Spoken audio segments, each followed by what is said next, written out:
Bienvenidos a Galería VIP. Estamos con el doctor José Antonio Crespo para hablar acerca de la reforma laboral. Muchas gracias por recibirnos.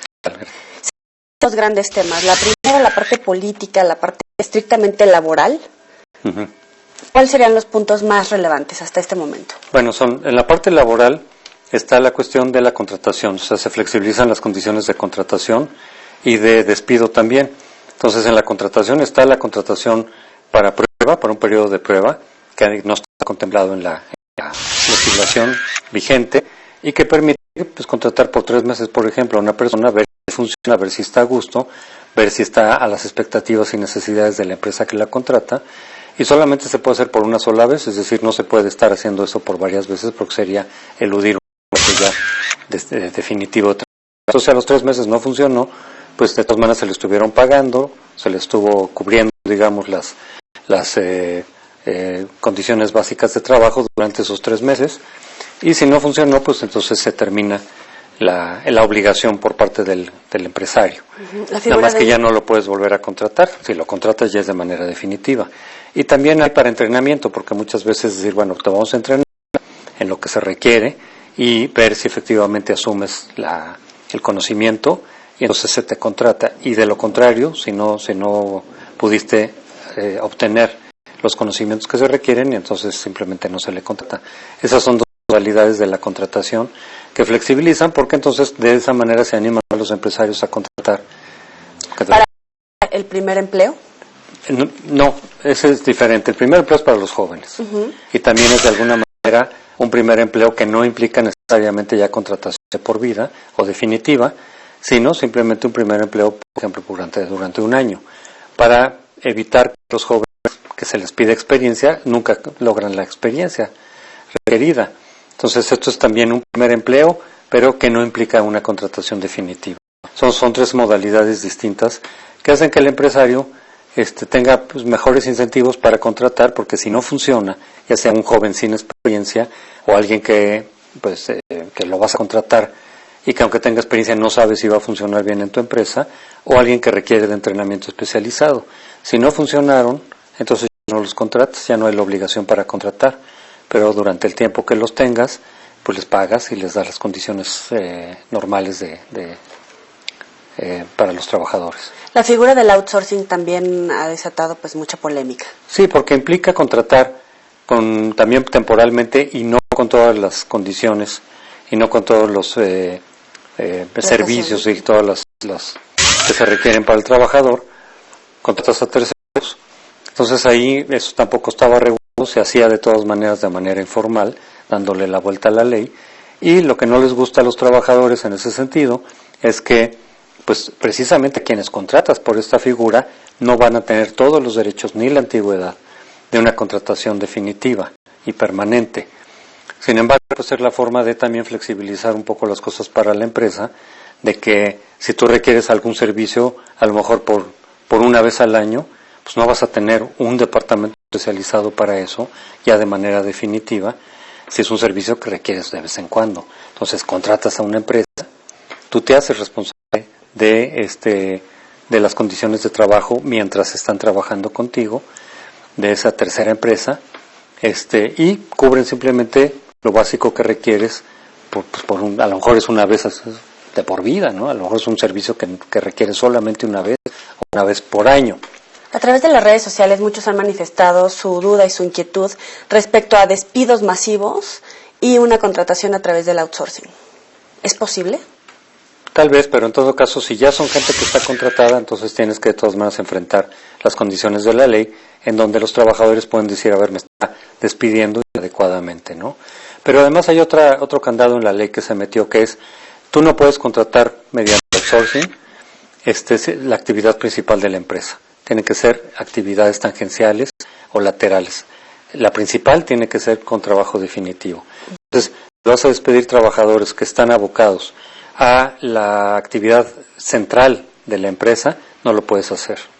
Maestros, sobrecargos. Porque no puedes contratar el outsourcing para una actividad que es central de la empresa. Sí, por ejemplo, los sobrecargos no los puedes contratar por vía de tercerización.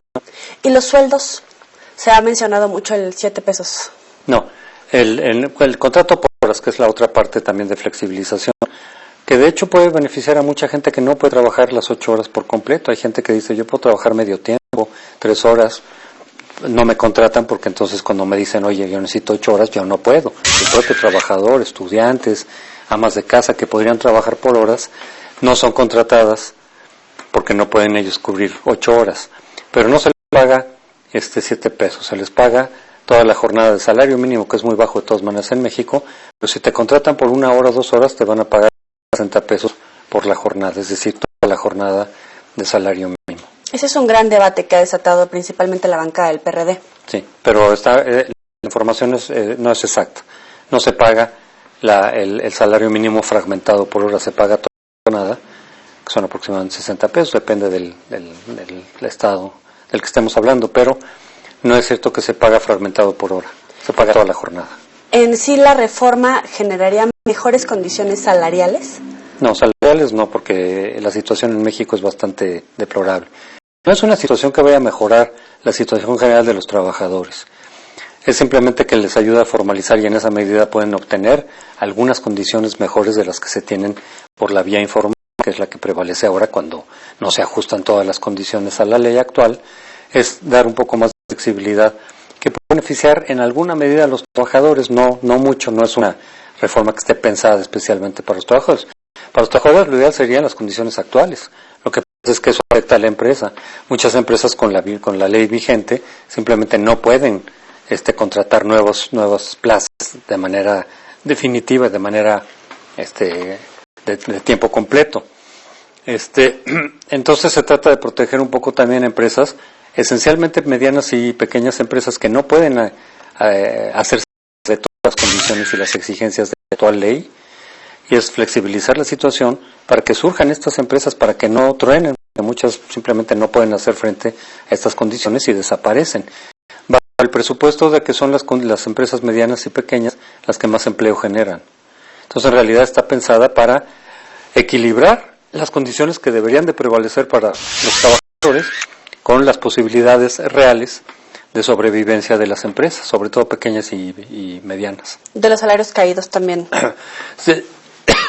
Precisamente era una de las situaciones que las pequeñas empresas no podían enfrentar. Si por despidos se pasaban 10 años de juicio y luego había que reponer los salarios caídos de 10 años, simplemente quebraban y desaparecían porque no podían hacer frente a esa responsabilidad, que además generaba incentivos a través de los cuales los abogados, los despachos de abogados prolongaban artificialmente el juicio para que durara 10 años, 15 años, a sabiendas que después les iban a pagar los salarios caídos durante todo ese tiempo. Ahora es simplemente 1 año y cada año posterior que se prolongue un juicio se pagarán 2% de intereses, digamos, pero los salarios caídos solamente por 1 año. La CEPAL ha emitido opiniones respecto a la reforma en el sentido de que no generará per se más empleos. Sí, puede que no emplea, sí, efectivamente se calculan, han dicho cifras distintas, pero en realidad más que generar empleos va a ser flexibilizar las condiciones para que haya más inversión y en esa medida puedan haber más empleos, ¿Habrá no más de manera inversión? directa. Puede haber más inversión, pueden animarse más gente, mexicanos o extranjeros, a decir, bajo esas condiciones entonces sí invierto, o pequeñas empresas que no podían hacer frente a esto de manera formal o lo hacían de manera informal, con una situación de mayor desventaja para los trabajadores de las que podrían obtener a través de esta reforma. No son las que quisieran los trabajadores, pero son un poco mejores que las que se tienen en la realidad por la vía informal. Pero hacer precisamente que pequeñas y medianas empresas sobrevivan y a otras se generen nuevas, repito, sobre la idea de que son los que pueden generar mayor empleo. En el mismo sentido el reparto de utilidades. Sí, así es. Y en la parte de la democratización de los sindicatos, eso es un golpe muy fuerte. Pues no es un golpe porque no se aprobó, es decir, podría ser un golpe muy fuerte si se aprobara, pero no se aprobó en la Cámara Baja, se ve difícil en el Senado, porque precisamente le quitaría muchos de los privilegios que tienen los líderes sindicales, que son privilegios altísimos que todos conocemos, porque sería transparentar claramente todo el financiamiento, todas las cuotas. Se planteaba incluso que el cobro no fuera en automático por parte de la empresa, sino que fuera voluntario por parte de los trabajadores, con lo cual les puedes pegar muchísimo al enriquecimiento de los líderes.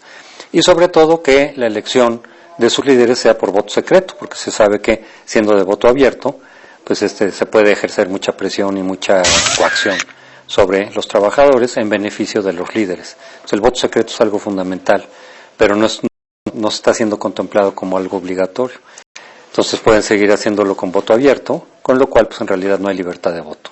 En próximos días no vemos esta reforma, por lo menos en este sentido, en el tema sindical, aprobarse tal cual es.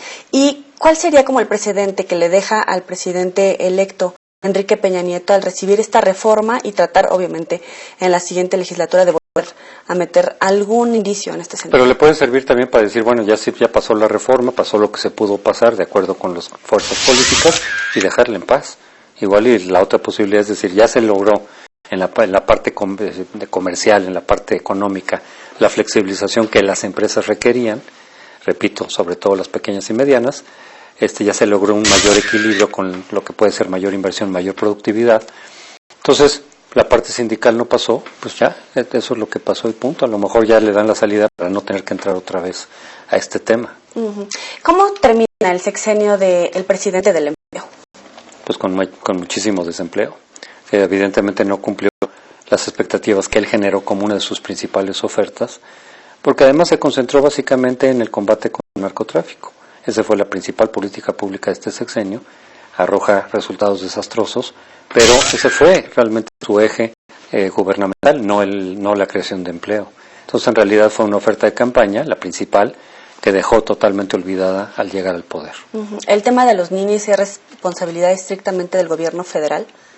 No, yo creo que responde a todo el país, ¿no? Pues también la creación de empleos en los gobiernos. Los gobernadores también tienen que buscar nueva inversión en sus propios estados, ver las condiciones, incluso viajan a otros países precisamente buscando inversionistas para sus estados, que eso es lo que puede también ayudar a generar empleos y por lo tanto terminar con la situación de los ninis.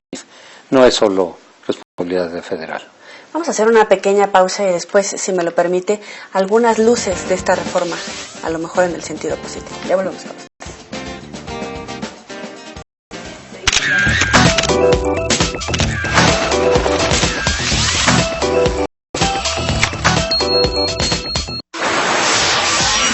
Este miércoles no se va a sazonarte porque vamos a tener unas tortitas de papa para el recreo, también un pan pita relleno de ensalada de atún y para terminar unas clavacitas rellenas con aceituna que no se pueden perder aquí en Sazonarte, donde la salud de tu familia empieza en la cocina. Te espero. Es delicioso. TVC se siente. El nuevo integrante se ha tardado 2 temporadas. Me carga ver a una mujer triste. No quiero intervenir en su decisión, pero si vamos a hablar de música, a mí de la onda retro. La Colonia, 3ª temporada. Lunes, martes, jueves y viernes, 19:30 horas. TVC se siente. ¿Te sientes cansado? ¿Desanimado? ¿Sin energía para ir al trabajo? Y veo grandes cambios en las próximas 4 semanas. En Videoclub Gourmet tenemos un antiguo pero eficiente remedio. El amor es la mejor medicina. No quiero que me sepulten en un ataúd. Yo quiero ser incinerado. ¡Rayos! Nunca pensé que me abandonaría. Usted está sano. Miércoles 15 horas. Todas las emociones. TVC se siente. La bondad será más fuerte que el odio. Gracias a Dios que estás vivo. Te ruego que no acuses a mí. Dígame quién es mi mujer. Su hija perdida es... Estás a mi merced, viejo decrépito. Y ahora te voy a cerrar la boca para ti. Alma y miércoles 11:30 horas. Todas las emociones. TVC se siente. Te llamé porque estoy desesperado. Yo ya no sé qué hacer, Leo. Mi esposa y yo ya no aguantamos más. Su amigo debe morir. ¿Tú crees que Roberto es culpable, verdad? No tengo la menor duda. Cuenta atrás. Jueves 18 horas. Todas las emociones. TVC se siente. Esta situación nos está enloqueciendo. Ay, ya, no diga eso. Un loco. Padre, tengo un mal presentimiento. ¿Cuál? Confidencial. Miércoles 23 horas. Todas las emociones. TVC se siente. ¿Beso a su papá? ¿Mi vida? Si fuera tú, contrataría a papá Pitufo. Y yo no firmo ningún contrato. El enano Campito. Ajá, sí, claro. El Enano. Lunes, martes, jueves y viernes. 19 horas. TVC se siente. Estás viendo Galería VIP.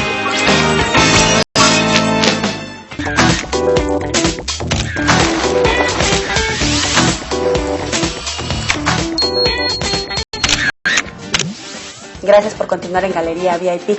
Doctor, ¿cuáles son las luces de las que podríamos hablar tanto para el empresario como para el trabajador en esta reforma? Yo creo que puede haber un beneficio, desde luego, para el empresario, no nada más en términos de que va a acumular más riquezas, como se ha dicho, o más utilidades, sino que las pequeñas y medianas empresas podrán invertir, podrán florecer un poco más de lo que existen actualmente, dentro de la formalidad además, de tal manera que se puedan ir generando más empleos, que pueda haber mayor inversión, porque más empresarios del país o fuera del país en estas condiciones van a decir, bueno, pues así puedo invertir y que me resulte rentable, porque con la actual legislación mucho simplemente no resultaba atractivo.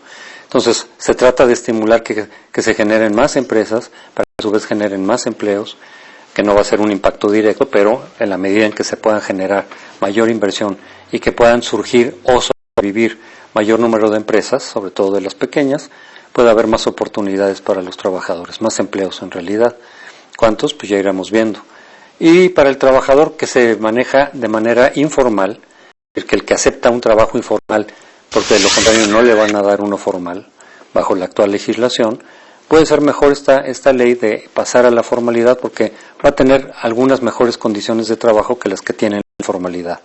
No las que tienen los trabajadores bajo la ley actual de tiempo completo, esas no las va a tener ahora, pero entre tener un trabajo informal, en donde está mucho más desprotegido, con menos condiciones legales en las que él mismo pueda defenderse legalmente, y las que puede obtener a través de esta reforma, donde aunque no tenga todas las condiciones que prevalecían en la legislación anterior, puede tener más condiciones, mejores condiciones de las que tiene la informalidad, pues en ese sentido puede haber un beneficio también para el trabajador. ¿Podría recabarse más impuestos a través de esta incorporación a la formalidad? En la medida en que se crean empleos, se puede generar más impuestos, sí. De todas maneras, no se resuelve la reforma fiscal, eso requiere un capítulo aparte, no se resuelve mediante esta vía. En la medida en que haya más trabajo y más inversión, por ejemplo, puede haber más impuestos también. Mientras más empresas haya, así sean pequeñas y medianas, puede haber mayor recaudación fiscal también, a que si no hay esas empresas, a que sí existen. ¿Cómo recibe el gobierno electo, el gobierno del PRI, estos 12 años, México gobernado por panistas en materia de empleo y los retos a futuro? Bueno, en materia de empleo no fue mucho mejor ahora que lo que había sido los gobiernos priistas, que tampoco fueron espectaculares. Entonces sí fueron 12 años en donde en realidad en materia de empleo nos quedamos muy rezagados, aunque en materia económica, que eso incide indirectamente también sobre la inversión y creación de empleos, no estuvo mal porque se mantuvieron estables los indicadores macroeconómicos. No fue espectacular porque no hubo un crecimiento importante, pero dadas las condiciones económicas internacionales tampoco estuvo tan mal. Es decir, sobrevivimos en estos años bastante bien. Pero en empleo no, en empleo falta muchísimo, son muchísimos los empleos que se pretenden generar, se requieren generar. En ese sentido, pues no es muy buena la situación que recibe el gobierno de Peña Nieto, pero no se le puede responsabilizar solamente al PAN, porque eso viene de más atrás. Voluntad política, más allá del jaloneo por los votos que se ve de manera continua en las cámaras. Pues voluntad política de quienes coinciden en el programa, que en este caso ha sido el PRI, una parte del PRI que es el PRI neoliberal, el PRI, digamos, más de derecha, si se quiere llamar así, más liberal, más tecnocrático, con el PAN, en donde hay varias coincidencias.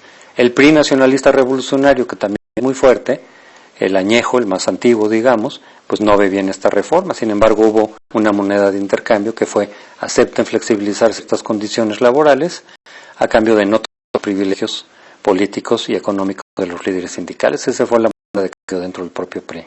¿Hay otros haces bajo la manga por parte del gobierno priista en materia laboral? Podrían hacer muchas cosas, no sabemos qué tanto. Por ejemplo, se ha dicho que la cuestión de la transparencia, dado que no pasa en la reforma laboral, se podría incluir en la ley de transparencia, por lo menos para aquellos sindicatos que reciben dinero público, porque entonces sí, al haber dinero público, en principio tiene que haber también una rendición de cuentas y una exigencia de transparencia de ver qué se hace con esos recursos, como ocurre ya ahora en los niveles federal, estatal y municipal. Es decir, los sindicatos, se les tiene que respetar su autonomía, pero cuando reciban fondos públicos, que es el caso de los sindicatos más grandes, pues entonces tiene que haber transparencia, se les puede incluir como objetos de transparencia obligatoria bajo la ley de información pública a los propios sindicatos. Eso estaría pendiente, eso es algo que podría hacer, vamos a ver si lo quiere hacer. Peña Nieto comenzó su gira por Sudamérica, Latinoamérica. Quisiera saber si en materia laboral de alguna manera copiar algunos modelos o en el económico. No lo mencionó que yo sepa, habló de otros temas, habló de Pemex, habló de la seguridad en Colombia, habló de programas sociales, pero pues es cosa de que revisaran la legislación, que desde luego en otros países está más flexible. La nuestra es muy rezagada, la nuestra tenía 4 décadas de no haberse revisado.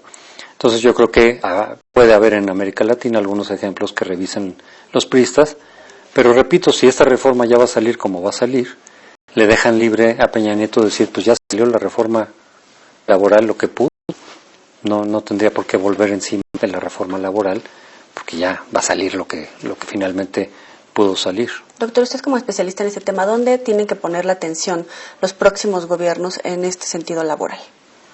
Pues yo digo que en la cuestión del corporativismo es lo que está pendiente, desde luego. Se pueden hacer otro tipo de revisiones y ajustes, por supuesto, pero a partir de lo que sí se va a aprobar, pues yo creo que queda pendiente sobre todo lo de la cuestión del corporativismo. Al PRI no le conviene porque es parte de su clientela, son los poderes fácticos que han quedado muy fortalecidos respecto a los poderes formales en este proceso de transición. Los sindicatos son poderes fácticos y ya vimos con la reforma laboral que tienen la fuerza todavía para imponer y defender sus intereses por encima de los poderes formales, y entonces pues quedan intocados, pero quedará pendiente, considerando que son los sindicatos la columna vertebral del corporativismo, que a su vez es un elemento esencial del antiguo régimen priista, que no terminamos por superar ni siquiera en estos 12 años de alternancia.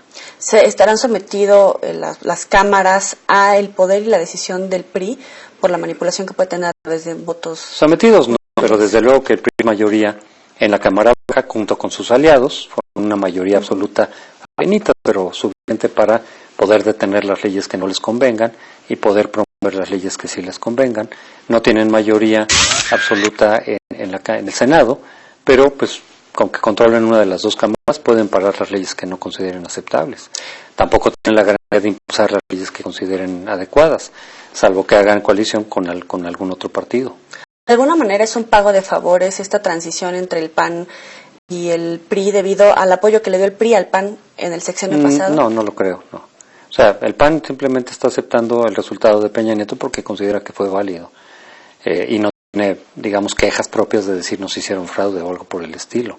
Entonces yo no creo que es un pago de favores. Siempre el tercer lugar, en todo caso, sea el partido que sea, pudo haberlo sido también, por ejemplo, el PRD en otras ocasiones, en el 2000.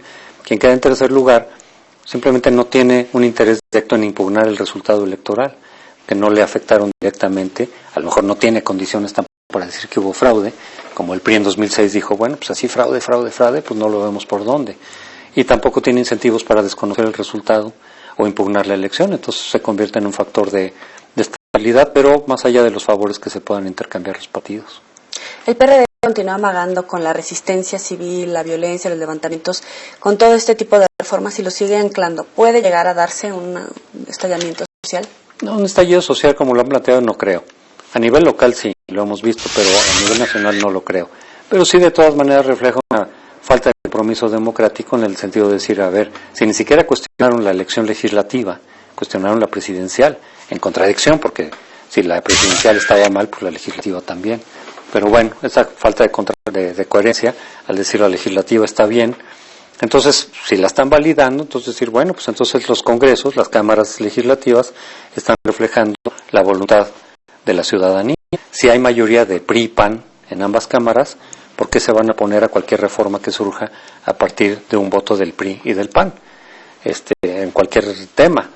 Es no reconocer la voluntad de la mayoría dejada en el Congreso.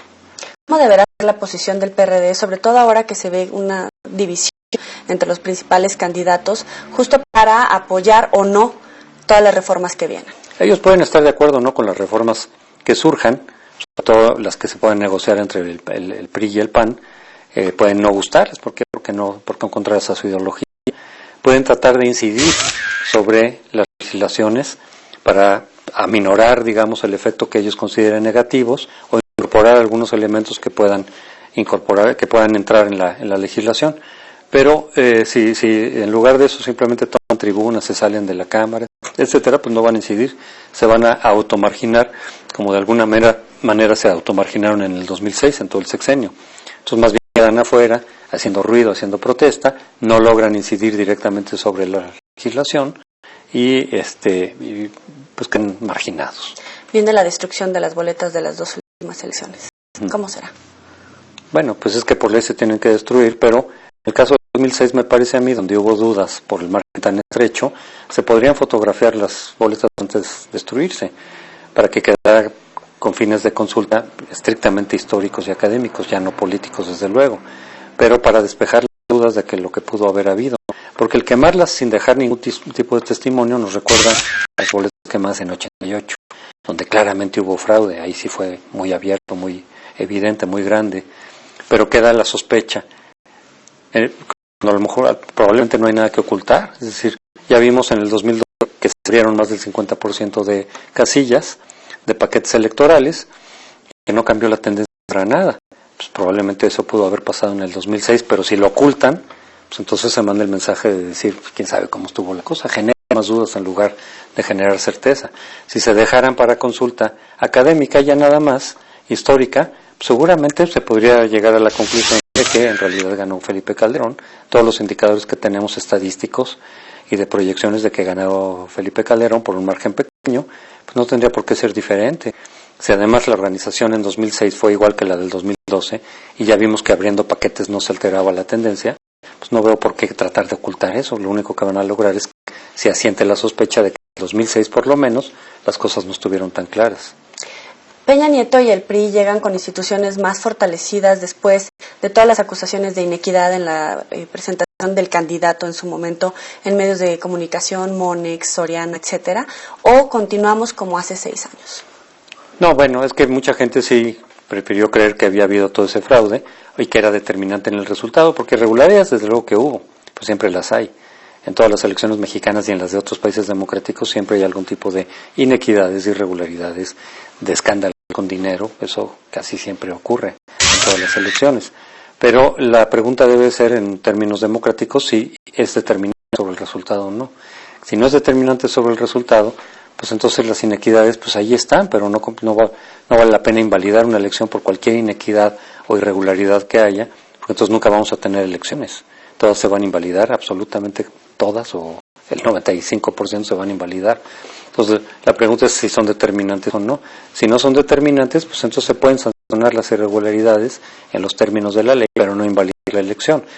Y desde luego que mientras mayor es el margen entre primero y segundo lugar, es más difícil que las irregularidades sean determinantes. Pudieron haberlo sido en 2006 porque el margen era muy pequeño, pero con 7 puntos de diferencia o casi 7 puntos, pues realmente es muy difícil que sean determinantes esas irregularidades detectadas. Y sin embargo hay gente que lo cree. Con esa medida se afecta la legitimidad de Peña Nieto, pero no desde el punto de vista ni legal ni institucional. Jaloneo, pero hasta ahí. Sí, es decir, además hay una gran mayoría de gente que dice sí hubo irregularidades, pero no afectaron el resultado. Según las encuestas hay cerca del 76% de gente que dice sí hubo irregularidades, pero no afectaron el resultado, por lo tanto la presidencia de Peña Nieto es legítima. Le agradezco mucho el tiempo de la entrevista, ¿verdad? Pues entonces, con Galería 10. Nos vemos la próxima pasada.